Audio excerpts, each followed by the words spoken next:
Big changes are coming when it comes to pay in the European Union. In April 2023, the EU passed the EU Pay Transparency Directive, which is a landmark law requiring employers in the EU member states to increase pay transparency to tackle gender pay gaps, with national implementation required this year in 2026. The EU directive aims to combat pay discrimination and help close the gender pay gap in respective countries. Under the new rules, these companies will be required to share information on salaries and take action if their gender pay gap exceeds 5%. Hello and welcome to Of Significance, the podcast that knows good stats cross continents. I'm your everyman host, Brent Buckrate, here with Drs. Nathan Woods and Steve Bronars, and we're joined today by special guest Chris Jones. Chris is a senior associate at the International Employment Team at Paul Hastings, based in London, and he does a lot of work with global companies in relation to pay equity and pay transparency, and also supports them on human capital parts of any ESG reporting they're required to do. Chris, welcome to the pod. Thanks for having me. You have a far better podcast voice than I do, but I'm sure we will muddle through. I kind of thought for a second there you might have said podcast voice than real voice, so I got a little nervous. Like, wow, your podcast voice is so much better than the way you were talking just a second ago. So with this law, what is it you're telling people now that they need to worry about and when? So I think the key point about this is that it doesn't actually require implementation in local law of the member states of the EU until June 2026. There are first reports that are due under it are not due until 2027. But what we're telling clients is that you sort of want to get ahead of this, because this is the sort of area where you don't know if you have an issue until you start looking. So what you don't want to do is start looking when you're already in the window that you need to report on. So we've been working with a lot of clients to sort of do dry runs of their reporting that they're going to need to do under this directive, which is quite a step change from any reporting they'll have done in the EU before. To do sort of dry runs of that reporting this year, not to publish it, but just to understand if we were to report, what would our data look like? What are the problems? What are the issues? What do we need to fix before we actually have to start publishing this data? I'd like to just understand, what is it that is actually being required? Where is this 5% that is kind of the big number in the pay gap that we're supposed to be worried about? Sure. So we've had gender pay gap reporting in Europe for a while. When I say Europe, I mean EU and the UK. I'm based in the UK. We're not in the EU anymore, but we still also have pay reporting. And so there would be people that would be familiar with that. And that's usually an exercise in taking all your workforce, splitting them into 4 equal income quartiles and reporting the pay gap between men and women. And that's still required under this new directive. But the step change, if you like, and this is what makes it much more complex and quite a lot more arduous to actually run the data, is that it requires you to now also report pay gap between people who do like work, so essentially same or similar jobs, or work of equal value. Now, work of equal value has got quite a specific meaning in European law, but essentially it can be people who do completely different jobs, but based on certain criteria like skills, effort, responsibility, and their working conditions. The law says those are roles of equal value and therefore are comparable. So you have to work out who all those people are, put them in the right bucket, and then report the pay gap within each of those buckets. So it's quite a lot more arduous, is sort of point one. Point two is that anyone who's familiar with gender pay gap reporting would have seen what the sort of the narrative that often gets put alongside it, which is that we might have a pay gap in favor of men or in favor of women. That is not evidence of discrimination. It's not about equal pay. It's just the gender pay gap. And you could be talking about people who do completely different jobs and incomparable jobs. When you report under the Pay Transparency Directive, in that new bucket that you need to create of people who do similar work or work of equal value, that is much more about equal pay. So if you are reporting pay gaps between men and women who do work of equal value, then that is sort of on its face potentially discrimination unless you have an objective justification for it. So that's why it's not just more arduous, but also potentially higher risk if you do have pay gaps there, and why you sort of want to need to get ahead of what you're going to need to be reporting. And on that, so the step where we figure out, and I don't mean to make that seem like an easy thing to do, but assuming you can figure out who actually should be compared to one another, it's a massive challenge. Totally get that. Once you're in that comparable grouping, is it just a raw pay difference, or is it a pay difference that's adjusted for other explanatory factors? You know, can we basically build a model that says you've been here longer, or even though you're comparable, you've got a higher level of responsibility, or is it all in the grouping? So it's sort of an iterative process. You do the raw data, so the unadjusted gap. You just take the people that are in that bucket and you run the numbers and you find out what your pay gap is, and you get to your unadjusted number. You then can control, so you can build a model where you can control for legitimate objective drivers of pay difference. So, if you can't simply say that person's paid more, so I'm going to take them out.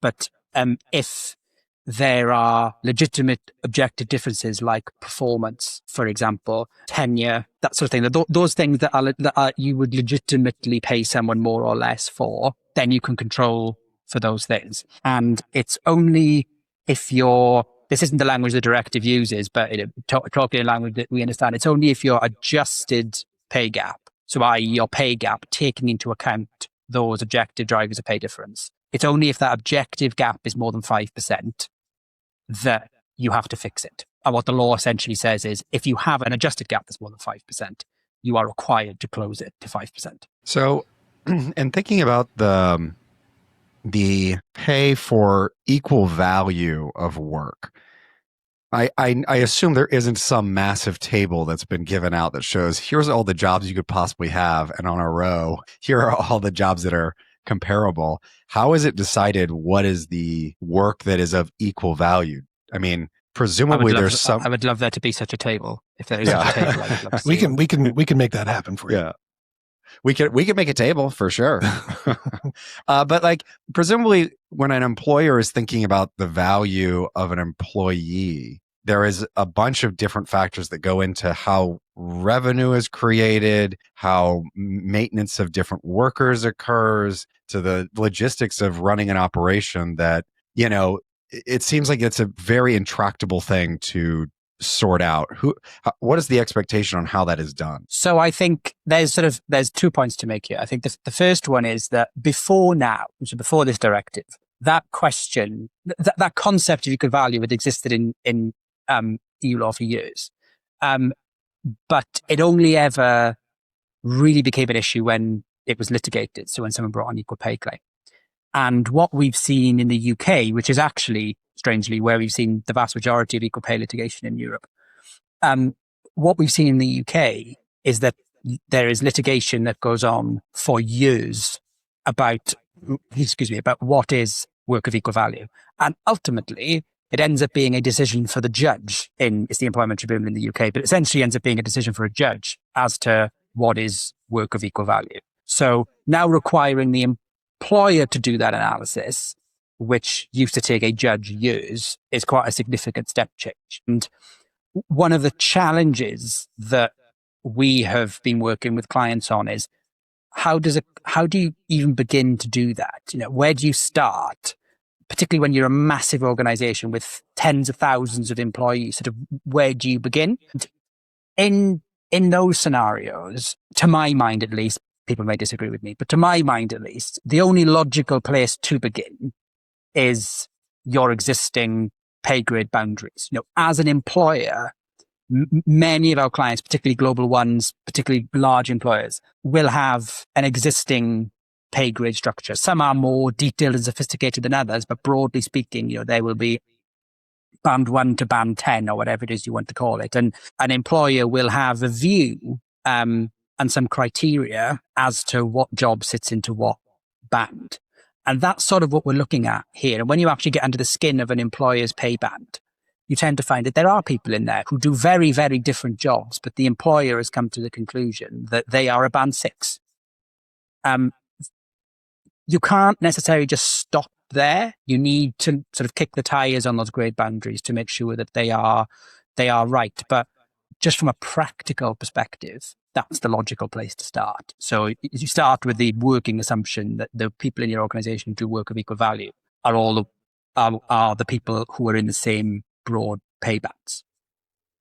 And then you just need to ask yourself, is that right? So are all the people in these pay bands doing work that might be different, but based on the skills required, the effort required, the level of management responsibility they have, their working conditions are broadly of equal value. That's why we make them all a grade 6 or whatever it might be. I'm actually kind of curious if you have any examples of particular jobs that maybe we normally might not classify as being the same type of job, but for whatever reason, the law has found. Well, yeah. And just as context, I mean, we would be controlling for individual jobs, I think, in a typical pay equity audit in the States in a way that I think would be inconsistent, or at least maybe inconsistent with what Chris is describing in terms of this comparable worth, equal value type concepts. I mean, I don't think you'd be controlling for job at all. And I agree with you. That'd be kind of interesting to figure out what are two jobs that would be viewed as the same that we are currently not treating as the same in the US. It's a really interesting debate. And that I'll come on to the examples in a second, but that point you make about controlling for job, that comes down to that feeds into a slightly different point, which is under the directive, there's almost two bites of the cherry, if you like. There's the question of which jobs are properly grouped together. And then there is the question of if there is a pay gap, what are the objective justifiable differences in pay?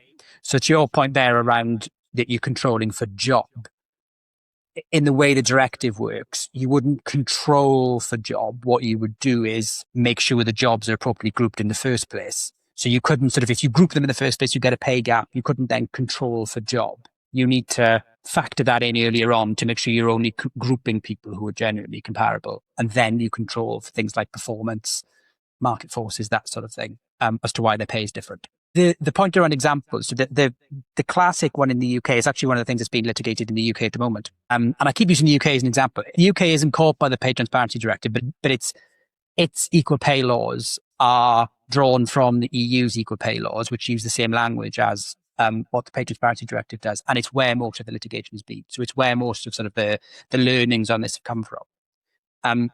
The example that's litigated in the UK at the moment is supermarket workers.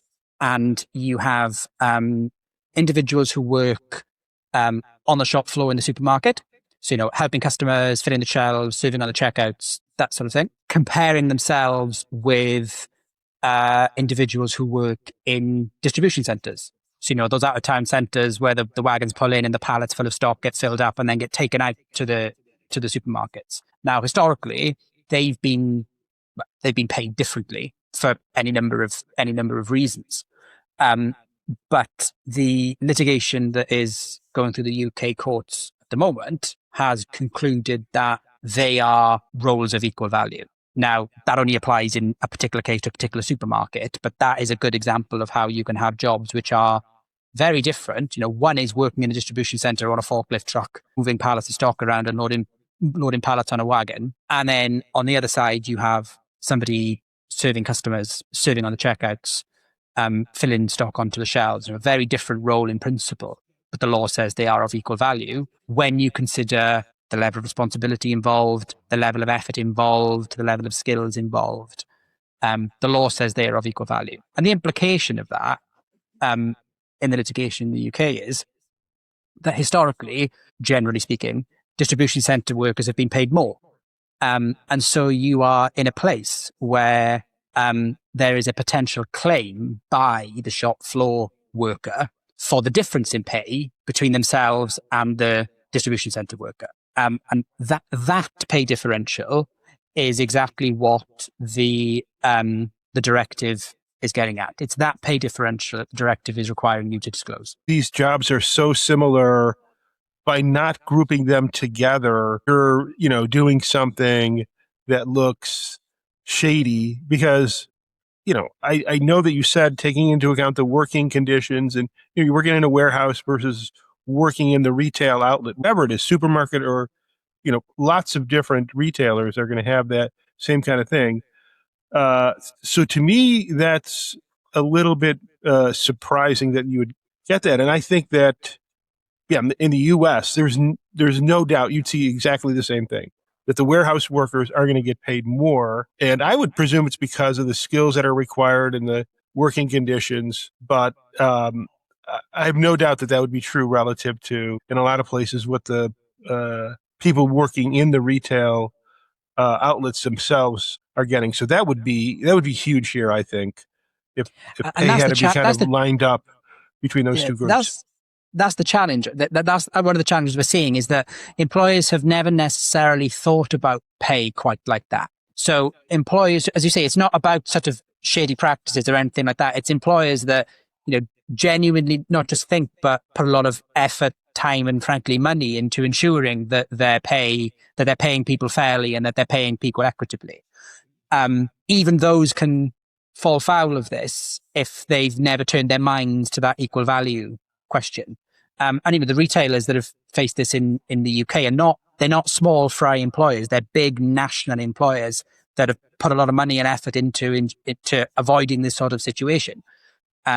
But this equal value concept it sort of pulls people into the same line of sight who might not otherwise be in the same line of sight. And so you've never put their pay next to each other before to actually ascertain, is there a gap and is it justified?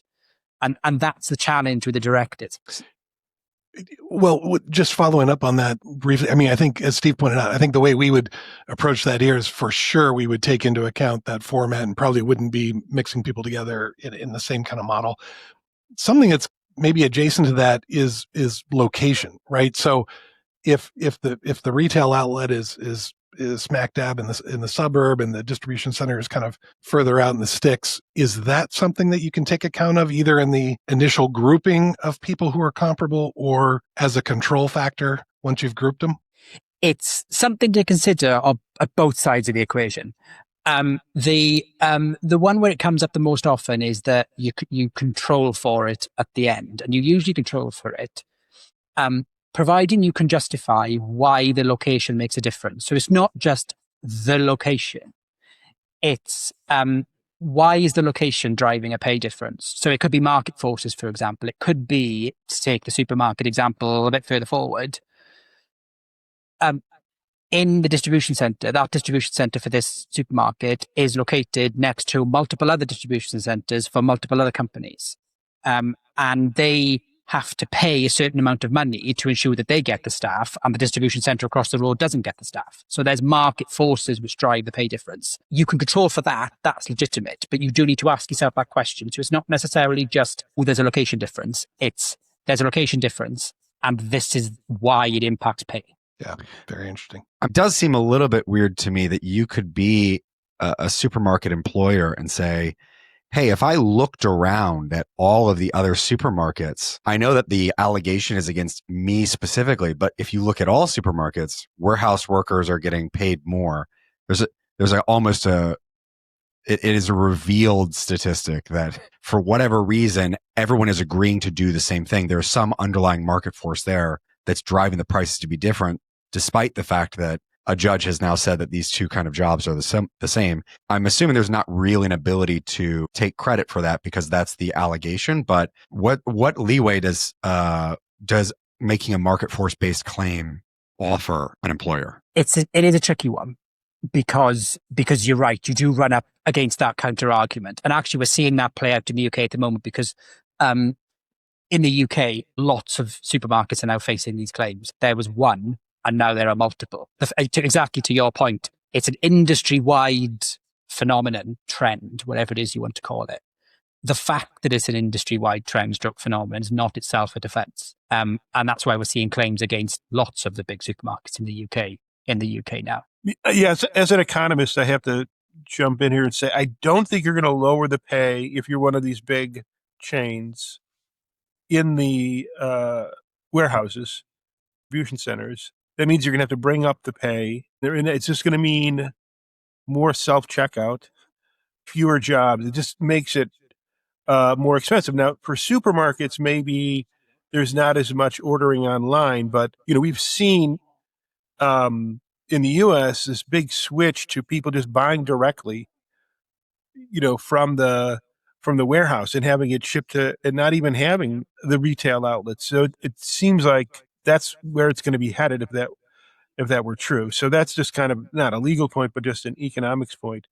And yeah, I think that when I look at it big picture, I think much of the pay difference in the US, and I think it's also true in the UK, although when I looked at the numbers, it looks like the gender pay gap is smaller in the UK than in the US, just in the aggregate. But so much of it comes from between different occupations as measured by, in the US, it would be the Bureau of Labor Statistics, and I'm not sure in the UK. And it's not that, within the same occupation, there are 5% pay differences once you drill down. So to me, this is where I think the big implication is, like, how are these job titles going to be grouped together in this equal value? Because I think that would make it much easier to find this 5% difference than if you said, well, let's look at the people that are stocking the shelves inside the supermarket. Do we see a pay gap there? I think it would be just much harder. It was what common sense would tell me. So I think that's where the real teeth are in this legislation. Absolutely. And you're right. When it comes to closing the pay gaps, there's only one way that goes, and you lift up the person who's more lowly paid. You can't reduce, just basic contract deployment law. You can't reduce the pay of someone who's more highly paid. So before we get into a discussion about what happens if you find a 5% pay gap, I know that the directive specifically is focused on differences in gender, but are there any race ethnic considerations that employers are going to need to make as a result of the directive? So not under the directives. Directive is purely focused on gender. But there is definitely a direction of travel in Europe to start focusing on broader characteristics other than just gender. But under this directive, it is just gender. The one caveat to that is it is still discriminatory as a matter of European law to pay someone differently because of their race. So it's not that this is only an issue concerning gender generally. It's just that under the directive, you only have to report based on gender. You don't have to report based on other characteristics. But one thing you do have to potentially keep an eye on is that by fixing your gender gaps, you don't create gaps under other characteristics that might cause you problems further down the line. One thing kind of related to this 5% gap, and we have to talk about this because it's in our name of significance. So the concept of statistical significance, which we spend a lot of time getting hung up on here in the US when we're analyzing pay equity and just about everything else. But just to be clear, does statistical significance have any bearing at all on the 5%, or does it not come in at all? It doesn't really come in at all. We do have the concept of small groups. So where, for example, you are reporting a pay gap of more than 5%, but it's among a small group. And so there are outliers that mean that it massively swings things one way or the other. We do have that concept, but it doesn't change the analysis. It doesn't change what you need to report. All it means is where you have those smaller populations, it must be a more manual process as opposed to using a model, because it's much harder to use a model when you're doing over a small group. And you have these models because it's the only practical way to do it when you're talking about thousands of employees. But ultimately, one person can compare themselves with one other person, even if that person is an outlier, unless you have a good reason why they're an outlier.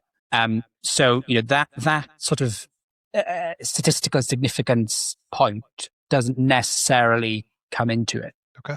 I mean, that's pretty interesting, because when we would look, you've of course got the problem of a very small population. You may see a huge percentage difference, but you're questioning whether your model's just able to capture that few observations. Then you look on the other side of it, where you've got a huge population and you're able to see there's a consistent 1 or 2% difference. Is there any consideration? Well, even though it's not outside the 5% threshold, I might think that there's more notably a problem because of its exactness or persistence. Persistence. I think that is right. So we have a number of clients that almost take a phased approach. They almost have an internal threshold when they're doing these analyses, which would be quite a way below the 5% gap, to make sure that they are not just going with the 5% the directive says, but to make sure that they are paying people equitably and fairly, they're actually closing to smaller gaps, like 1 or 2%, or something like that. So we do see that. The other stage in the process is, even where you have those large groups, is you still need to check for your outliers, your high and low outliers, because because there's so many people in the group, those 1 or 2 outliers don't have an overall effect such that you end up with more than a 5% gap within that group. In principle, from a risk perspective, say you have a really low outlier and a really high outlier within that group, that low outlier could compare themselves to that one high outlier, and then just within those two, there's more than a 5% gap.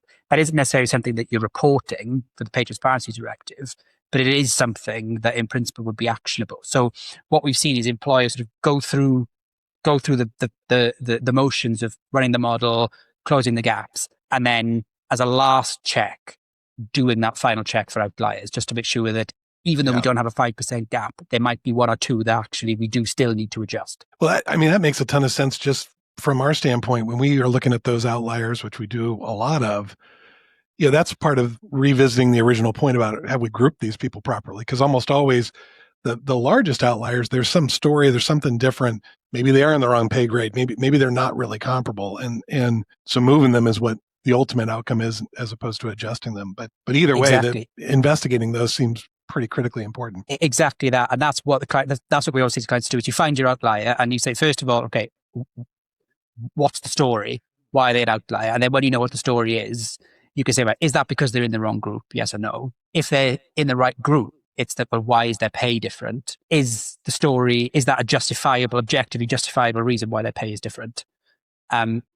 Yes or no? If yes, fine. If no, then it's not necessary that you suddenly then adjust the entire group up to them. What we don't want is for that outlier to keep pulling away from the rest of people within that group in an unfair way. So we've talked kind of generally about it, with respect to pay, but pay includes a lot of stuff when we're analyzing it. We think of bonuses, commissions, different forms of equity. What is the pay under this directive supposed to be considered? It is extremely broad, is the short answer, in a way which in many respects is very difficult to work with. So you have usual things, you say, like base pay and bonuses, or obvious things. It also includes things like overtime and that sort of pay. Because the other point to make is, it's when you're reporting on this, you're not reporting on it based on like what someone's pay at a snapshot date. So what someone's pay at December 31st, 2026. You're reporting on it based on what did they in fact earn in calendar year 2026. So it includes things like overtime, but it also includes the value of, fringe benefits, medical insurance, company car, whether you get cash allowance or whether you actually get a car. What's the value associated with that? Is there lots of our clients have got, travel loan schemes and season tickets and that sort of thing, cycle to work schemes where you can get a bike. And it's about, to a certain degree, you need to value all of those things and lump it all in the mix to work out what someone is actually paid for the purposes of the directive. What we're seeing clients focus on most closely is base pay. They start with base pay because that's often sort of your biggest component. And so if there's a gap there, if you fix that, it often, other things flow, because if your bonus is a percentage of your base, then it sort of, there's knock-on fixes, if you like. But there is a need to go back and work out, what's the value of the overtime that's been paid? What's the value of the fringe benefits that have been paid? And throw all that into the mix as well. It seems like the fact. Oh, I'm hearing an echo. That echo is really constraining, Steve. Chris, just so you know, Steve really usually leads the league in minutes, and I think he's self-regulating here too. I am totally self-regulating. Limit the echo. The fact that it's a partial year, I think, is a challenge, not a snapshot. So you could have, if you have high turnover, you're going to be comparing pay among people who work different amounts of time. How do you think businesses are handling that? they have to sort of annualize it, if you see what I mean. So they have to take what that person was paid over the period and annualize it across the years to enable there to be some kind of comparison. And I think that is easier to do for the base pay, but some of these other kind of things like bonuses and commissions, if you worked the part of the year that wasn't paid out, just to annualize it makes it a little misleading.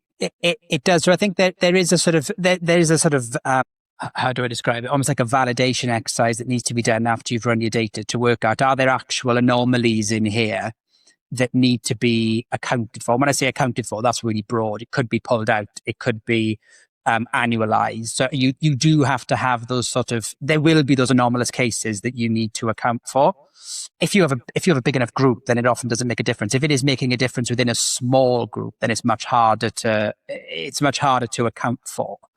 But that's one of the challenges with the directive, and that's why the clients we're working with are getting ahead of this, is because you almost need to do a dry run to see what figures it spits out before you're into the period next year where you actually have to do these figures and then disclose them. It's better to do it now. Do a dry run, work out how you're going to resolve these anomalies before we're actually in the window where we need to report. So I'm kind of curious, it's just a practical question. Are you expecting there to be just a massive flood of these suits after the law goes into effect? Or is there already enough action happening now that's, teeing up for that it's not going to be that shocking, the amount of litigation that's going on? That's a really interesting question. And we've had quite a lot of debates about this. Because in principle, you would think there would be more of these suits, because the sort of evidence base that you would usually require an employer to go through litigation to get, an employer now needs to disclose in their report. So to the extent someone wants to bring a claim, the evidence enabling them to do that, much more of it will be public than it was before. But in reality, we just haven't seen the claims that I was talking about are usually be in the UK. We just haven't seen them in Europe before. They're certainly not in the numbers that you've seen in the UK or with the quantum of damages that you've seen in the UK. So the short answer is, and this is a deeply unhelpful lawyer's answer, is we don't know whether we're going to see a lot more of these claims. But I think what we do know is that you, as an employer, by not addressing this and fixing it and finding out where your gaps are and resolving them, you are certainly exposing yourself to those claims and those actions in a way that you would not have done before. It's funny because on this podcast, we're often saying we're not attorneys, so we don't know. It's nice to have an attorney on the podcast to say, I'm an attorney and I also don't know. And I also don't know. I don't know a great many things. So let's assume not one of your clients, but somebody who didn't come to you. They get in this process, they find a gap that's exceeding the 5%. Who do they send their report off to? Who holds them accountable? And what are the next steps? What's the bad news that happens after this? That's a really interesting question. That's a really interesting question because back to the point I made right at the very top, which is this still needs implementing in local law. Very few member states have actually done that yet. And to whom these reports need to be shared and who's going to crack the whip on complying with them is largely left to member states to sort out. So in a lot of respects, to come back to the favorite answer is, I don't know in lots of member states who's going to be the body enforcing this. But what we do know is that, so you will have to report your pay gaps, whatever they are.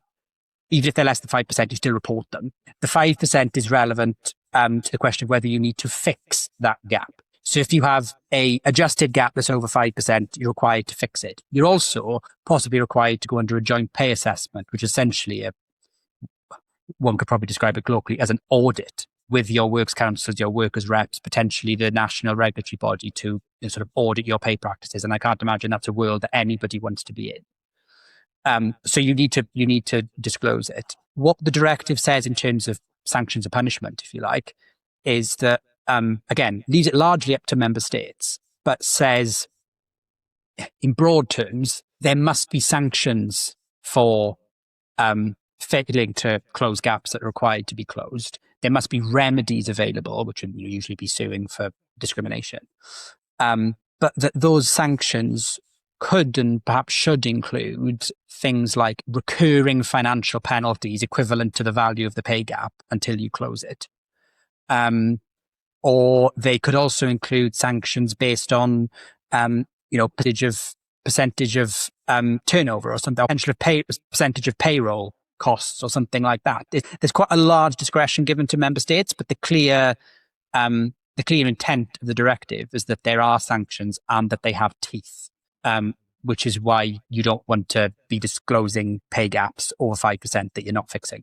Before we go, Nathan, Steve, do you have any more questions? Yeah. One question I had is, do you face any risk of having to make back pay if you fix the pay? People go, oh, we've been underpaid by 5% and we're going to sue. That's the fine line that we really need to walk, which is that you only have to fix, from the directive perspective, you only fix it forward looking. You find a gap, you fix it, it's done. But you're right. If in fixing a gap, an individual is drawn to their attention that they were previously underpaid, then in principle, that's actionable. You might have fixed it going forward, but the backstory is actionable. That's what the claims in the UK are based on. So another question is timing. So you've done your review, you found there's a pay gap. When do you fix it? Do you fix it out of cycle? Do you fix it in cycle? And the answer to that is often, when is your pay cycle? Like if your pay cycle's early in the year, fine, because you've got the rest of the year for the average across the year to come up of actual pay received. But if your pay cycle isn't until September, that's a bit late in the day, because we're talking about actual pay received in the year. If you don't fix the gap until September, the gap has been there January to September, and so might still be there when you come to report your figures. Well, Chris, you've really tried to put a lot of pressure to make sure, or I think you've said in a lot of ways that it's very important to try and comply with this legislation. Do you have any other pieces of advice for different companies that are under this directive? I think the other thing I would add is we talked a lot about pay and reporting and that sort of thing. There's another big 50% of the directive, which is pay transparency. And that is about the fact that, but there's many laws like this in the US already, but it's things like you're prohibited about asking for an applicant's pay history to avoid entrenched underpayment as people move between jobs. So you won't be able to ask for that anymore. You'll be required to put the pay ranges for a job on the advert. All fairly straightforward administrative stuff that US-based employees will be familiar with, but it's quite a new thing in Europe. The third bit, and it is related to what we've been talking to, is that it creates this right to information. So it's not just that you publish this pay gap. An individual employee will have the right to ask, and needs to be reminded annually of the right to ask for information about their pay, how it is set, and how it compares to people who do work of equal value. So yes, you'll have your public reports, your reports that have to go to the regulator, whatever it might be, but individual employees will have the right to request that information. And you have the right, and as I say, you have to remind them annually that they have the right to request that information. So if people want to go digging, so to speak, the directive gives them the means to go digging. Well, Chris, thank you very much for joining us, and we will be following the EU compliance with keen interest. We hope to have you back on the pod. No, thanks so much for inviting me. Well, that's been this episode of Significance. This episode's been brought to you by Edgeworth Economics, a leader in economic consulting, and with the help of our producers, Kimberly Krewald, Ryan Deal, and Brian McLamara of Brand Ready Media, with music by Armwell O'Lang. Thanks for listening, StatPack, and always remember to check your assumptions.